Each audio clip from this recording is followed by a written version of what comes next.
बिस्मिल्लाहिर्रहमानिर्रहीम। अस्सलाम वालेकुम नाज़रीन कराम, मैं हूं मखदूम शहाबुद्दीन और आप देख रहे हैं मेरा फेसबुक और यूट्यूब चैनल। उम्मीद करता हूं आप सब लोग बखैर आफियत होंगे और जहां भी होंगे अपने अहले खाना समेत खुश भी होंगे और महफूज भी। नाज़रीन कराम, तमाम तर अंदाजे गलत साबित हुए हैं और चीफ जस्टिस पाकिस्तान जस्टिस काजी फाइज ईसा ने कुछ बहुत बड़े सरप्राइज दिए हैं। और जस्टिस काजी फाइज ईसा की तरफ से ये जो सरप्राइजेज हैं ये बड़े इंटरेस्टिंग भी हैं और इनकी अहमियत भी बहुत ज़्यादा है। एक जानिब तो 3 साबिक चीफ जस्टिस, उनके साथ पहली बड़ी अनहोनी हुई है। इसके साथ ही साथ अदालती कार्रवाइयाँ पाकिस्तान टेलीविज़न पीटीवी पर जिस तरह से पार्लियामेंट की कार्रवाई आप बराह रास्त देखते हैं और अनएडिटेड लाइव अनकट पार्लियामेंट की कार्रवाई नजर आती है, उसी तरीके से अदालती कार्रवाई क्या अब पीटीवी पर दिखाई जाएगी, इस हवाले से जराए ने जो खबर दी है। और जस्टिस काजी फाइज ईसा ने जो पहला बेंच बनाया है और कल जो समाअत होनी है, क्या वो समाअत पूरी कौम पाकिस्तान में पहली मर्तबा देखेगी लाइव अपने टेलीविजन स्क्रीन पर, अपने मोबाइल फोन्स पर। यह एक बहुत बड़ी डेवलपमेंट है। और जस्टिस काजी फाइज ईसा की army chief general Asim Munir और DG ISI lieutenant general Nadeem Anjum से पहली मुलाकात का अहवाल भी आपके सामने रखना है। बड़ी एक्सक्लूसिव, बड़ी इंटरेस्टिंग डिटेल्स हैं और अखाड़ पिछाड़ शुरू हो चुकी है। सब कुछ काजी साहब जो हैं आते साथ उन्होंने अपने कंट्रोल में और अपने हिसाब से, और वो तैयार बैठे थे। ये भी होता है ना कि चीफ जस्टिस का तो आपको पहले से पता होता है, जैसे भी हमें पता है कि अक्टूबर 2024 में काजी साहब ने चले जाना है, फिर नए चीफ जस्टिस आ जाएंगे। तो चीफ जस्टिस का तो ये भी नहीं ना होता कि शक होता है कि जी अगर मैं आया तो मैं ये करूंगा। उन्हें पता था और वो अपनी पूरी तैयारी के साथ थे। उनकी टीम जो है वो मुकम्मल तौर पर तैयार थी। अब एक जानिब तो आपको पता है कि जो रजिस्ट्रार सुप्रीम कोर्ट हैं उन्हें हटाने के लिए जस्टिस काजी फाइज ईसा ने खत लिखा था। शहबाज शरीफ की हुकूमत ने फौरी काबीना का इजलास बुला के रजिस्ट्रार को फारिग कर दिया। चीफ जस्टिस ने वो कार्रवाई ही खत्म करवा दी। एक नया बेंच बना। जस्टिस काजी फाइज ईसा के फैसले पर एक और फैसला आया और रजिस्ट्रार सुप्रीम कोर्ट, जिन्हें जस्टिस काजी फाइज ईसा ने कहा कि उन्हें उनके ओहदे से हटा दिया जाए, जस्टिस उमर अता बंदयाल ने उन्हें रिटेन किया और वही रजिस्ट्रार थे आज के दिन तक। लेकिन आज चूंकि काजी साहब ने हल्फ उठाया और काजी साहब ने बहुत सी चीजें वाजे कर दी हैं। काजी साहब ने अपनी जो एक होता है ना कि आपको प्लेयर के पहली बॉल से ही पता चल जाता है कि आज वो किस मूड में है। वो जारहाना इनिंग्स खेलेगा, वो डिफेंसिव खेलेगा, और वो क्या वो पिच पे सेट होने के लिए पहले 1-2 ओवर, ऐसा कुछ नहीं है। वो पहले से तैयार होकर आए हुए हैं और वो पिच पर पहले से सेट होकर बैठे हैं। अच्छा, अब काजी साहब ने अपनी एहलिया को भी सामने खड़ा किया तकरीब अलबरदारी में। That is a very important message. ये खबर आ रही है कि जस्टिस काजी फाइज ईसा साहब का एक फैसला था फैजाबाद धरना केस, जिसमें फैज हमीद साहब को रगड़ा लगना था और बाजवा साहब के इधर तक हाथ आएगा जुडिशरी का, उस पर अमल दरामद तो नहीं हुआ था। लेकिन उसके बाद काजी साहब को निशाना बनाया गया, तो उस फैसले पर अमल दरामद जो है वो काजी साहब करवाने का इरादा रखते हैं। जराए ये बता रहे हैं और सहाफ़ी ये रिपोर्ट कर रहे हैं, क्लेम्स किए जा रहे हैं। तो अब जस्टिस साहब ने पहला काम तो ऑब्वियसली ये किया कि supreme court practice and procedure act, आप ये देखें कि जस्टिस साहब जो है काजी फाइज ईसा साहब वो अपना माइंड वाजे कर चुके हैं। आर्मी एक्ट और ऑफिशियल सीक्रेट एक्ट के हवाले से जो बल्कि सिविलियंस के फौजी अदालतों में ट्रायल के हवाले से चीफ जस्टिस पाकिस्तान जो है साबिक जस्टिस उमर अता बंदयाल ने एक बेंच बनाया था। काजी साहब उस बेंच से अलग हो गए थे। क्या कहकर अलग हुए थे? ये कहकर अलग हुए थे कि supreme court practice and procedure act पर पहले फैसला हो, जिस पर आपने हुक्म इम्तना दिया है। बेंचेस की तश्कील सिर्फ चीफ जस्टिस का इख्तियार नहीं, टॉप 3 जजेस जो हैं उनका इख्तियार है और उसके तहत फिर काम होगा। ऐसे अब आगे काम बढ़ेगा ही नहीं। तो अब जस्टिस साहब उस हवाले से भी अपना ज़ेन वाजे कर चुके हैं। फुल कोर्ट बना दी है जस्टिस काजी फाइज ईसा ने कल के लिए, और पहले यह केस सुना जाएगा, फिर इस केस के ऊपर हुक्म इम्तना खत्म होता है या नहीं, फिर सुप्रीम कोर्ट की कार्रवाई आगे चलेगी।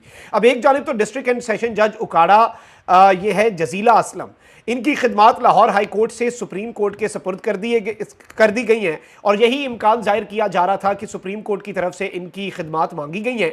चीफ जस्टिस पाकिस्तान जस्टिस काजी फाइज ईसा की जानिब से सुप्रीम कोर्ट में नई तकर्रियाँ कर दी गई हैं और सेशन जज उकाड़ा जजीला असलम को पहली खातून registrar supreme court of Pakistan तैनात कर दिया गया है। तर्जुमान सुप्रीम कोर्ट ने चीफ जस्टिस पाकिस्तान की जानिब से नई तकर्रियों का एलामिया भी जारी कर दिया, जिसके मुताबिक जजीला असलम को रजिस्ट्रार सुप्रीम कोर्ट तैनात कर दिया गया है। एलामी में कहा गया है कि लाहौर हाई कोर्ट ने सेशन जज उकाड़ा जजीला असलम की खिदमात सुप्रीम कोर्ट के सपुर्द कर दी हैं। जजीला असलम को 3 साल के लिए डेप्यूटेशन पर रजिस्ट्रार सुप्रीम कोर्ट तैनात किया गया है। सुप्रीम सुप्रीम कोर्ट के अलावी में कहा गया है कि डॉक्टर मुश्ताक अहमद को चीफ जस्टिस काजी फाइज ईसा का सेक्रेटरी मुकर्रर किया गया है, जबकि बलूचिस्तान से अब्दुल सादिक चीफ जस्टिस के चीफ ऑफ स्टाफ तैनात हो गए हैं।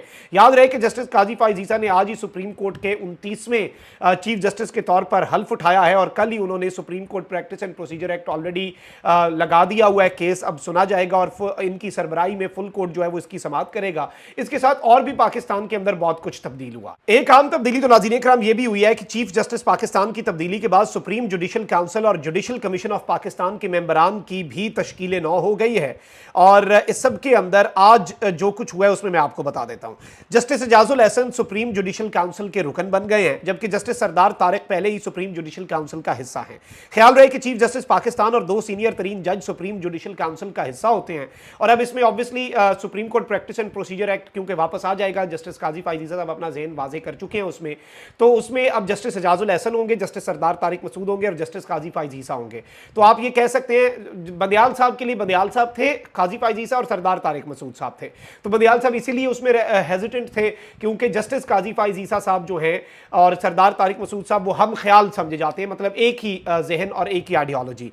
अच्छा, इस सब के अंदर मैं आपको ये बता दूं कि बहुत सी और चीज़ें भी दिलचस्प हुई हैं। चीफ जस्टिस पाकिस्तान और 2 सीनियर तरीन जज तो सुप्रीम जुडिशल काउंसिल का हिस्सा होते हैं। इसके साथ ही साथ जस्टिस मुनीब अख्तर जजेस तकर्री के लिए कायम जुडिशल कमीशन का हिस्सा बन गए हैं, जबकि जस्टिस सरदार तारिक, जस्टिस एजाजुल एहसन और जस्टिस मंसूर अली शाह पहले ही इस जुडिशल कमीशन ऑफ पाकिस्तान का हिस्सा हैं और इसके सरबराह भी चीफ जस्टिस होते हैं। कमीशन में अदालत उज़्मा के 4 सीनियर तरीन जजेस भी बतौर रुकन शामिल होते हैं।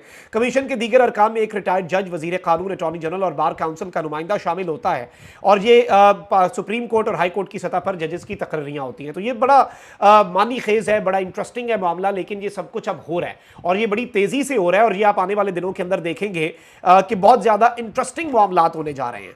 अच्छा, वहीं दूसरी जानिब अब जो सूरत हाल है, इस अगर सूरत हाल को हम समझें तो आज आपको पता है कि तमाम सर्विसेज चीफ्स जो हैं वो भी मौजूद थे, जो तकरीब थी हल्फ बर्दारी की उसमें, और सारे वजीर आजम साहब भी थे, निगरान गवर्नर्स थे, सारे सूबों के निगरान भी थे, निगरान काबीना और सारे इंपॉर्टेंट लोग शामिल थे और जस्टिस काजी फाइज ईसा साहब के आने से सब कुछ बदला है और अभी तो आने वाले दिनों में आप देखेंगे कि बहुत कुछ बदला है। लेकिन अब ये नहीं पता कि ये जो बदला है क्या ये किसी के साथ बदला है।